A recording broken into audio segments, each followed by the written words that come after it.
गतकाली रातिरु bike दुर्घटना रे मृत्युवरण करिथिबा जने युवकंकर मृतदेह आज अपराह्न ठाब होईछि। कहीं बाइक सहित मृतदेहटी रास्ता पार्श्व घासबुदा भितर पड़ी रही घटना संपर्क में कहीं जानीपारि नथिले। एपरिकी मृत युवकंक परिवार लोक माने मध्य गतकाली रातिरु विभिन्न स्थान रे खोजाखोजी करिथिले भी तांकर कौनसी संधान पाई नथिले।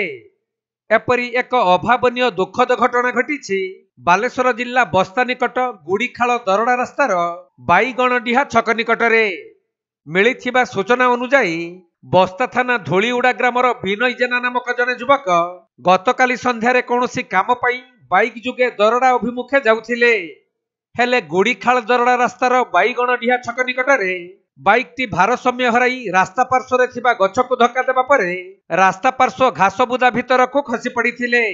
जो घटना संपर्क में मृतदेह ठाब हेबा परे सेठाकार स्थिति ही जना पड़िछि। सेपटे गतकाली विलंबित राति पर्यंत विनय घर को न फेरिबारु परिवार लोक माने तांको विभिन्न स्थान रे खोजाखोजी करिथिले मध्य कौनसी पत्ता मिली नथिला। तबे आज अपराह्न प्राय 2टा समय रे रास्ता पार्श्व घासबुदा भितरे बाइक और विनयर मृतदेह पड़िथिबा जने स्थानीय लोक देखिबाको पाइथिले। परे ए संपर्क में पुलिस को खबर दिया जिबारु पुलिस घटनास्थल रे पहुंची मृत शरीर को उद्धार करने सह व्यवच्छेद पई पठाई तदंत करुछंती।